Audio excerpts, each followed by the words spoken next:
네, 안녕하세요. 홍석주입니다. 네, 이번 시간에는 호주 GST에 대해서 좀 알려드리려고 합니다. 네, 호주는 GST, 어, Goods and Services Tax라고 해서 세금을 매기는 부분이 있죠. 이 부분에 대해서 잘 모르시는 분들이 있고 어떻게 해야 되는지 모르시는 분들도 있어서 총 정리해서 한 번에 쉽게 알려드리도록 하겠습니다. 네, 호주의 GST, Goods and Services Tax는 2000년 7월 1일부터 시행된 제도입니다. 네, 우리나라의 VAT 제도하고 좀 유사하고요.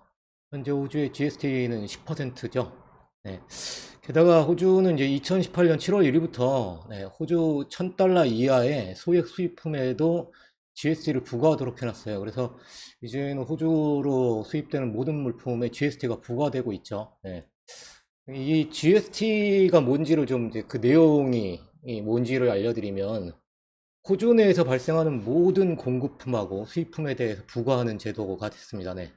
예외적인 건 이제 GST 프리인 제품, 인프트 텍스트라고 해서 또 텍스가 포함되어 있는 그런 공급품일 경우에는 제외가 되고 있고 대부분의 상품에는 다 부과가 되죠.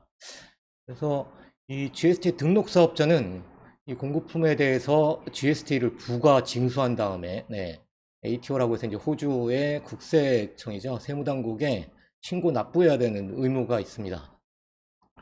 그러면 GST 등록 사업자가 뭐냐?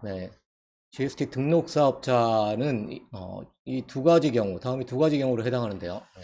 첫 번째가 호주에서 사업이나 기업을 수행하는 자. 호주에서 사업하면 당연히 뭐 GST 등록해야 되는 거죠. 두 번째가 호주와 관련된 비즈니스 판매에서 발생한 GST 매출이 연간 7만 5천 호주 달러 이상인, 이게 비영리 단체인 경우엔 연간 15만 호주 달러 이상인 경우, 이 경우는 GST를 등록해야 됩니다. 즉 비거주자, 호주 내에 존재하지 않는 사업자라 하더라도 호주와 관련돼서 판매된 GST 매출이 연간 7만 5천 호주 달러가 넘으면 그러면 GST에 반드시 등록해야 됩니다. 요걸 이제 최종적으로 정리하면 연간 호주 7만 5천 달러 이상인 셀러는 호주의 GST 사업자를 등록해야 되고 그 다음에 GST를 설정해 놔야 됩니다. 뭐 아마존 같은 경우에 자동으로 설정되어 있으니까 설정을 따로 할 필요는 없지만 그 다음에 자신의 이제 스토어를 하시는 분들은 GST 텍스 설정을 해놓고요. 그 다음 판매할 때 이걸 부과하고 소비자에게 추가로 부과하고 징수해야 됩니다. 징수만 하면 끝나는 게 아니라 7만 5천 달러, 호주 달러가 넘었기 때문에 이때부터는 이 내용을 GST에다가 신고하고 납부도 해야 됩니다. 이때 GST에다 신고하는 걸 뭐라고 하냐면 바스라고 합니다. 바스는 비즈니스 액티비티 스테이트먼트라고 해서 바스라고 하는 문서를 작성해서 ATO에다가 신고해야 작성해서 제출해서 신고해야 되고 그 다음에 해당 GST를 납부해야 됩니다. 그래서 7만 연간 매출액이 7만 5천 호주 달러가 넘는 셀러는 반드시 GST를 등록하고 그 다음에 텍스 설정, 아마존 같은 게 할 필요 없다는 텍스 설정을 하셔야 되고 그 다음에 정해진 기간마다 GST를 신고하고 납부해야 됩니다. 그럼 어떻게 해당이 되느냐? 이 GST를 신고하고 납부하는데 그 기준이 좀 있습니다. 그래서 아주 상세하게 그 부분도 설명을 드릴게요. 이 호주 ATO에 GST를 등록하는 방법이 두 가지가 있습니다. 하나는 Simplified GST가 있고요. 하나는 Standard GST가 있습니다. 물론 또 다른 하나가 사실 존재합니다. Standard GST only라고 하는 게 있는데 걔는 이제 호주와 관련되지 않은 판매라서 그거는 이제 상관이 없고요. 비거주자에 해당되는 한국 셀러들은 이 둘 중에 하나에 해당되는데 Simplified GST는 이제 간편이라고 우리말로 하면 그렇게 되겠죠. 뭐 스탠다드는 표준이 될 거고요. 이 간편 GST 등록은 뭐냐면 ABN이 필요가 없습니다. ABN이 뭐냐면 오스트리안 비즈니스 넘버라고 해서 호주 사업자 등록을 할 필요가 없어요. 근데 이 경우는 뭐냐면 호주와 관계된 판매를 하긴 하는데 호주 내 풀필먼트를 하지 않는 경우에만 해당됩니다. 즉 FBM 셀러처럼 또는 뭐 자신의 스토어를 운영하는데 한국에서 호주로 직접 발송하시는 그런 셀러들은 심플리파이드 GST를 해도 됩니다. 그리고 심플리파이드 GST를 하면 신고나 납부도 다 전자로 할 수 있습니다. 네, 호주의 전자 신고를 통해서 그냥 바로 진행할 수 있고요. 대신에 GST 크레딧이 주어지지 않습니다. 이 GST 크레딧이 뭐냐면 뭐 현지 호주로 수입될 때 네, 이 과세된 GST를 그러니까 그걸 이제 GST 크레딧이라고 할 수 있는데 그걸 이제 청구할 수가 없습니다. 즉 호주에 수입되던 매입세액 공제를 못 한다는 거죠. 근데 FBM 셀러면 뭐 매입세액 공제를 받을 게 없죠. 호주에다가는. 네, 한국에서만 받죠. 네, 그럼 스탠다드 GST 레지스트레이션이라고 해서 네, 표준 GST는 어떻게 하는 거냐? 네. 이걸 하려면 먼저 ABN이 필요합니다. 네. 그래서 호주에다 사업자 등록 신청을 먼저 해야 되고요. ABN 번호를 받아야 됩니다. 그리고 나서 네, 이제 스탠다드 GST를 등록하면 되는데요. 네. 이 스탠다드 GST를 등록해야 되는 케이스는 호주에 관련된 판매를 하고 있는데 풀필먼트를 하는 경우, 즉 FBA 같은 걸 하는 경우의 셀러들, 호주 내 물류 창고를 두고 대량으로 물건을 보내놓고 거기서 고객에게 직접 배송되도록 하는 이런 프로세스를 운영하고 계신 셀러는 다 스탠다드 GST를 등록해야만 합니다. 네. 그러기 위해서 반드시 ABN도 선행적으로 해야 되고요. 네. 대신에 스탠다드 GST로 등록한 이제 DST 번호를 받으신 이런 셀러들은 텍스 인보이스를 발행할 수 있습니다. 이 텍스 인보이스가 뭐냐면 고객이 물건을 사고 물건을 산 거래명세표, 즉 인보이스를 받을 때 텍스가 GST가 표시되어 있는 인보이스를 발행할 수 있습니다. 심플리파이드 GST인 경우는 이걸 발행 못해요.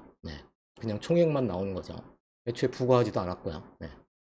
그 다음에 대신에 스탠다드 GST 등록을 한 셀러는 전자신고가 안 됩니다. 웃기죠? 네. 전자적으로 뭐 온라인이나 이런 걸 통해서 전자로는 신고할 수가 없어요. 그래서 종이로 바스를 작성을 해가지고 이게 바스를 작성해서 프린팅을 해서 이걸 우편으로 제출해야 됩니다. 네.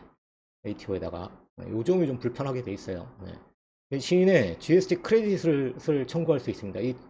다시 설명드리면 이게 뭐냐면 예를 들어서 FBA 셀러라면 아마존 풀필먼트 센터로 물건을 보낼 때 현지에서 오스트레일리아 현지에서 수입 통관 중에 GST가 부과되겠죠. 그럼 납부해야 되잖아요. 근데 이걸 납부한 거를 환급해 달라고 청구할 수 있다는 겁니다. 그래서 GST 크레딧이 뭐냐? 네, 매입세액 공제, 수입 때 부과된 GST를 환급해 달라고 할 수 있는 게 GST 크레딧이라고 생각하시면 되고요. 그걸 청구할 수 있어요. 그러니까 풀필먼트를 하고 계신 셀러분들은 아마존이든 뭐든 간에 풀필먼트 센터로 입고시킬 당시에 현지 호주에 수입 통관되면서 부과된 GST를 추후에 스탠다드 GST로 등록한 상태에서 추후에 바스를 작성하면서 환급 신청을 할 수 있습니다. 장단점이 다 있죠. 근데 어쩔 수 없이 FBA 셀러는 무조건 스탠다드 GST로 등록해야 되고요. 대신에 바스를 작성할 때 전자로 작성할 수 없고 반드시 작성해서 종이로 출력한 다음에 제출해야 된다는 거. 그 다음에 FBA를 하지 않는, 즉 풀필먼트를 하지 않는 셀러들은 심플리파이드 GST로 등록할 수 있고 이때는 ABN이 필요 없다는 거예요. 그리고 전자로도 신고가 가능하다는 이런 장점이 있습니다. 그래서 아쉽게도 근데 두 개를 동시는 등록할 수 없습니다. 무조건 심플리파이드 GST로 하든지 아니면 스탠다드 GST로 해야 되는데 기준은 뭐냐? 거듭 말씀드리지만 호주 내 풀필먼트를 하지 않고 있으면 심플리파이드 GST를 하시는 게 좋고 호주 내 풀필먼트를 하고 계시면 스탠다드 GST를 반드시 해야 됩니다. 그러면 바스를 작성할 때 호주에서 이제 ABN을 반드시 받아야 된단 말이에요. 스탠다드는. 이 스탠다드 GST를 진행하신 분은 ABN부터 받고 그 다음에 스탠다드 GST로 등록을 하고 그렇게 진행을 한 다음에 텍스를 설정해서 세금을 징수하고 그 다음에 ATO에다가 호주 세무당국에 이 GST를 신고 납부하는데 전자적으로는 할 수 없는 대신 없고 종이로 해야 됩니다. 그럼 이때 이제 묻는 질문들 중에 ABN을 진행하면서 많이들 묻는 게 텍스 에이전시나 아니면 바스 에이전시가 있는데 텍스 에이전트나 바스 에이전트가 꼭 있어야 되느냐? 없어도 상관없습니다. 호주의 GST 신고는 텍스 에이전트나 바스 에이전트가 필수 사항은 아닙니다. 다만 이제 스탠다드 GST 같은 경우에는 작성이 어려운 부분이 좀 있어서 물론 뭐 잘할 줄 알면 어렵지 않습니다만 어려워하시는 경우에는 당연히 어쩔 수 없이 그걸 해줄 수 있는 이제 세무대리인 바스 에이전트 같은 경우를 현지에 두고 할 수도 있습니다만 이게 필수 사항은 아닙니다.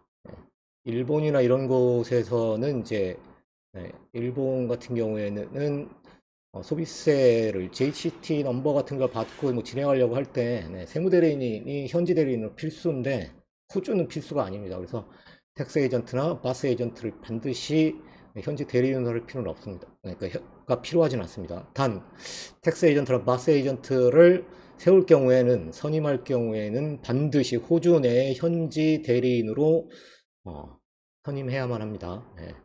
그렇지만 다시 말씀드리지만 꼭 현지 대리인이 있어야 되는 건 아니라는 거. 그 점 명심하시면 됩니다. 네, 오늘 호주 GST에 대해서 알려드렸고요. 요걸 잘 인지하셨다가 연간 매출이 75,000 호주 달러가 넘으시면 맞춰서 오늘 알려드린 내용을 기억하셨다가 그대로 맞춰서 진행하시기 바랍니다. 감사합니다.